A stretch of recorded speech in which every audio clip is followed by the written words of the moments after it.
విద్యుత్ అక్రమాలపై విచారణ కమిషన్ కు కేసీఆర్ లేఖ రాయడంపై సర్వత్రా విమర్శలు వస్తున్నాయి.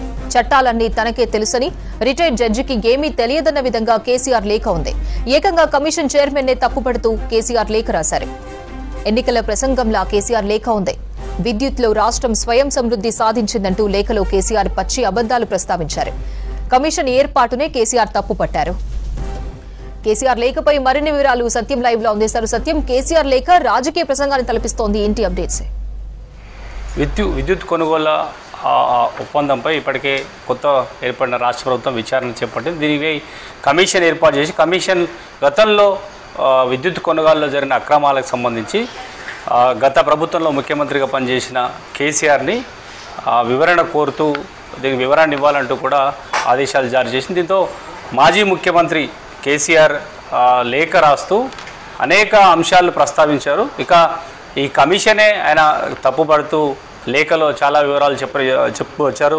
విద్యుత్ అక్రమాలపై కమిషన్కు లేఖ రాసిన కేసీఆర్ సుదీర్ఘంగా ఆయన రాజకీయ ప్రసంగంలాగానే ఆయన వివరణ లేఖ రాశారు తప్ప ఎక్కడ గత కొనుగోలులో జరిగిన అక్రమాలకు సంబంధించి ఆయన పాత్ర కానీ గత ప్రభుత్వంలో జరిగిన పాత్రకు సంబంధించిన అంశాలు ప్రస్తావించకుండా కేవలం గతంలో తాను చేసిన ఒప్పందాలకు సంబంధించి కానీ తాము తీసుకున్న నిర్ణయాలకు సంబంధించి కూడా తాము తీసుకున్న నిర్ణయాలు సరిగా ఉన్నాయి, కమిషనే అనవసరంగా విచారణ చేస్తుందనే అంశాన్ని ఆయన లేఖలో సుదీర్ఘంగా చెప్పారు.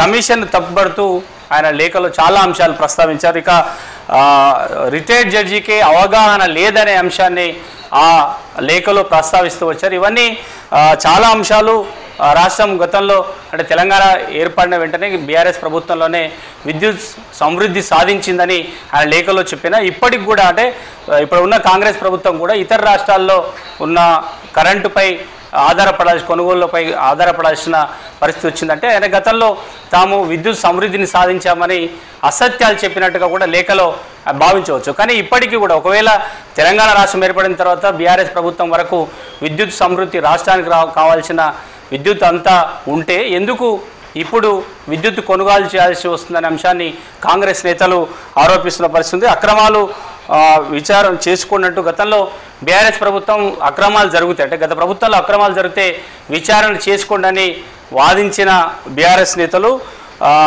సబ్ క్రిటికల్ టెక్నాలజీ గతంలో ఈ కొనుగోలు జరుగుతున్నప్పుడు లేదంటే ఈ ప్లాంట్ ఏర్పాటు చేసిన సందర్భంగా అవుట్డేటెడ్ అయిన సబ్ క్రిటికల్ సంబంధించిన విధానాన్ని తీసుకోవద్దని గతంలో చాలామంది ప్రస్తావించిన కేసీఆర్ అదంతా కూడా ఒట్టి వాదనాన్ని తెరమి తీసుకొచ్చి ఆయన సబ్ క్రిటికల్ విధానాన్ని ఏర్పరిచారు. దానివల్ల ప్లాంట్లు ప్రస్తుతానికి యూజ్ చేయలేని పరిస్థితి వచ్చాయి. అవుట్డేటెడ్ విధానాన్ని గతంలో కేసీఆర్ కొత్త విద్యుత్ ప్లాంట్ ఏర్పాటులో చేశారు. కానీ ఈరోజు రాష్ట్ర లేఖలో చాలా సందర్భాల్లో తాము చేసిన విధానమే సరైనది, రాష్ట్రంలో విద్యుత్ కొరత లేకుండా చేశామని చెప్పినా ఇప్పటికి మాత్రం ఇంకా రాష్ట్రం విద్యుత్ కొనుగోళ్ల కోసం ఆధారపడాల్సిన పరిస్థితి వస్తుంది. ఇక హైకోర్టు రిటైర్డ్ జడ్జీలకే విచారణ చేసే అర్హత లేదనే అంశాన్ని కూడా ఆయన లేఖలో ప్రస్తావించారు. సబ్ క్రిటికల్ టెక్నాలజీ మరింత నష్టంగా భారంగా జరుగుతున్నా ఇప్పుడు రాష్ట్ర ప్రభుత్వానికి భారం అవుతున్న తాము చేసిన విధానమే సరైనదని ఆయన లేఖలో ప్రస్తావించారు. ఇక ప్లాంట్ పూర్తి గతంలో ఛత్తీస్గఢ్లో ప్లాంట్ పూర్తి కాకముందుకే తాను 2014లో ఎక్కడ దక్షిణ రాష్ట్రాల్లో మిగులు కరెంటు లేదని కేసీఆర్ లేఖలో చెప్పారు. కానీ ఇది మొత్తం దేశంలో చాలా రాష్ట్రాల్లో అంటే పక్కనే ఉన్న ఛత్తీస్గఢ్ రాష్ట్రంలో మిగులు కరెంటు ఉంటేనే తెలంగాణ కొనుగోలు చేశారు. కానీ ఈరోజు రాసిన లేఖలో దక్షిణాది రాష్ట్రాల్లో ఎక్కడ కూడా మిగులు కరెంటు లేదని ఆయన వాదించారు. కానీ ఈఆర్సీ ఒకసారి రాష్ట్ర ఈఆర్సీ నిర్ణయం తీసుకున్న తర్వాత ఎలాంటి విచారణ చేయాల్సిన అవసరం లేదంటూ కూడా ఆయన లేఖలో ప్రస్తావించారు. ఇక ఛత్తీస్గఢ్ నుంచి తాను కేవలం ₹3.90 మాత్రమే యూనిట్ కొనుగోలు చేసినట్టుగా ఆయన లేఖలో ప్రస్తావించారు. కానీ ట్రాన్స్మిషన్ ఫ్యూయల్ ఛార్జీలతో కలిపి దాదాపు ₹5.50 ఒక్కొక్క యూనిట్కి గత ప్రభుత్వం కొనుగోలు చేసింది. డే టు డే ఒకవేళ డిమాండ్ పెరగడంతో దాదాపు ఒక యూనిట్కి ₹20 కొనుగోలు చేసిన కేవలం తక్కువగా ₹3.90 మాత్రమే కొనుగోలు చేసినట్టుగా ఈరోజు ఈ విచారణ కమిషన్కు రాసిన లేఖలో ఆయన ప్రస్తావించారు. అంటే అసత్యాలు ఎక్కువగా కమిషన్ చెప్పే ఒక ప్రయత్నాన్ని ఈ లేఖ ద్వారా కేసీఆర్ చేశారని చెప్పొచ్చు. ఇక ఛత్తీస్గఢ్ నుంచి అదనపు కారిడార్ కోసం బుకింగ్ అవసరం లేదని గతంలో ఈ కమిషన్ లేఖలు అంటే ఒప్పందాల ప్రకారం ఉన్న ఛత్తీస్గఢ్ నుంచి అదనంగా లైన్లు అవసరం లేకుండా అదనపు లైన్ బుక్ చేసి రాష్ట్రంలో ఆర్థిక భారానికి మరింతగా గత ప్రభుత్వం భారం చూపిందని ఈరోజు కమిషన్ అడిగిన ప్రశ్నలకైనా అక్రమాలపై వివరణ కంటే కమిషన్పై ఎదురుదాడి చేయడానికే పూర్తిగా తన లేఖను రాసుకున్నారు. ఎక్కడ అక్రమాలు ఎక్కడ జరిగాయి, అక్రమాలు ఎక్కడ జరగలేదు, తాను తీసుకున్న నిర్ణయాల్లో ఎలాంటి అక్రమాలు జరగలేదని చెప్పకుండానే పూర్తిగా లేఖలో కమిషన్పై ఎదురుదాడి చేయడానికే కేసీఆర్ ఎక్కువగా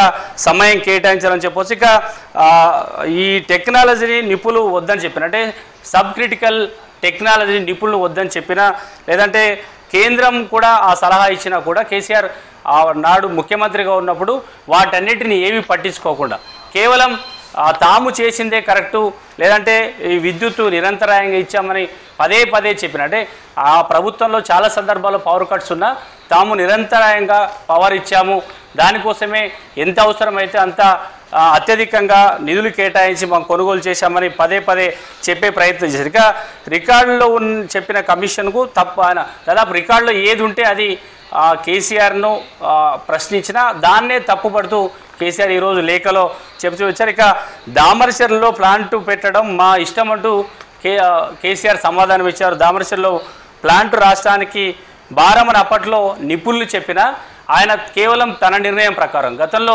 ప్రభుత్వంలో ఉన్నాం, తాను ముఖ్యమంత్రిగా ఉన్న సమయంలో ప్రభుత్వ నిర్ణయమే కరెక్టు, ఇప్పుడు విచారణ సంస్థ చేస్తున్న ప్రశ్నల్లో కరెక్టు వాదన లేదు అంటూ కూడా ఆయన చెప్పారు. తన నిర్ణయం ప్రకారము గత ప్రభుత్వ నిర్ణయం ప్రకారమే తాము ఈ దామరచర్లలో ప్లాంట్ పెట్టామని చెప్తున్నారు. ఇక బొగ్గు దగ్గరలో లేకపోవడం వల్ల ట్రాన్స్పోర్ట్ ద్వారా బొగ్గురు తీసుకోవడం వల్ల ఈ ప్లాంటు భారం మరింత పెరుగుతుంది, దానివల్ల ఆర్థిక భారం రాష్ట్రానికి మరింత పెరిగిందని కమిషన్ చెప్పినా దానికి కూడా సమాధానం లేదు. ఇక అసాధారణ పరిస్థితులు అంటూ ఈ అసాధారణ పరిస్థితుల్లో తాము ప్లాంట్లు లేదంటే విద్యుత్ కొనుగోలు చేశామని పదే సమర్థించుకునే ప్రయత్నం చేశారు.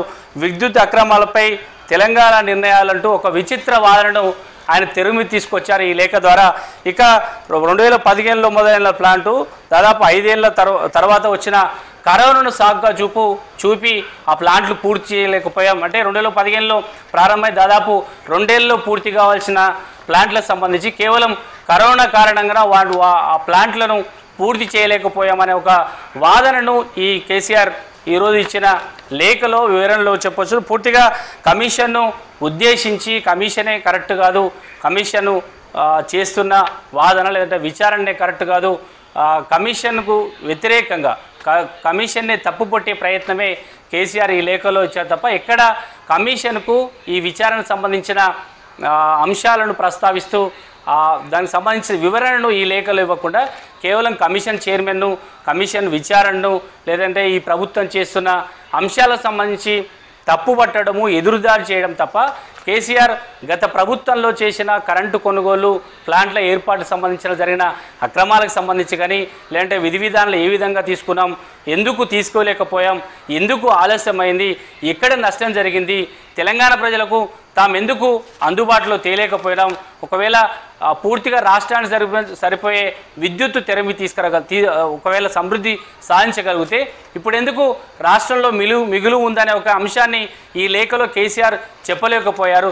ఇవన్నీ ఎక్కడ అంశాలు గతంలో జరిగిన ఒప్పందాలకు సంబంధించిన అంశాలు ప్రస్తావించకుండా కేవలం కమిషన్ తప్పుపట్టడం, విచారణే తప్పైనట్టు లేదంటే రిటైర్డ్ జడ్జి కూడా దీనికి అర్హుడు కాడనే అంశాన్ని పరోక్షంగా లేఖలో చెప్పే ప్రయత్నం చెప్పాడు తప్ప ఎక్కడ ఈ ఒప్పందాలకు సంబంధించి అక్రమాలకు సంబంధించి ఈ ఒప్పందాల్లో ఉన్న అంశాలకు సంబంధించి లేదంటే ఆ ప్రభుత్వం పాత్ర ఏంది, అధికారుల పాత్ర ఏంది అనే అంశాల్లో లేఖలో వివరణ ఇవ్వకుండా కేవలం కమిషన్ను లేదంటే కమిషన్ చైర్మన్ను తప్పుపట్టే ప్రయత్నం చేశారు, లేదంటే ఇప్పుడున్న ప్రభుత్వాన్ని నిందించే ప్రయత్నం చేశారు తప్ప ఈ రోజు రాసిన 12 పేజీల లేఖలో కేవలం కమిషన్ తప్పుపట్టడం, ఈ ప్రభుత్వాన్ని తప్పుపట్టడం, తాము చేసిందే కరెక్టు, తాము తీసుకున్న నిర్ణయాలే కరెక్టు అనే అంశాన్ని ప్రస్తావించారు. కానీ అప్పుడు జరిగిన విధి విధానాలు ఒప్పందాలు ఏం జరిగింది, ఎందుకు చేయలేకపోయాం, సకాలంలో పూర్తి కావడానికి సరైన నిర్ణయాలు ఏంటి, ఎందుకు కరెక్ట్ వాదన అనే అంశాన్ని వివరణ ఇవ్వకుండానే కేవలం నిందించే ప్రయత్నంలోనే పూర్తిగా కేసీఆర్ ఈసారికి ఇచ్చిన కమిషన్ లేఖలో ఒక సారాంశం అని చెప్పొచ్చు.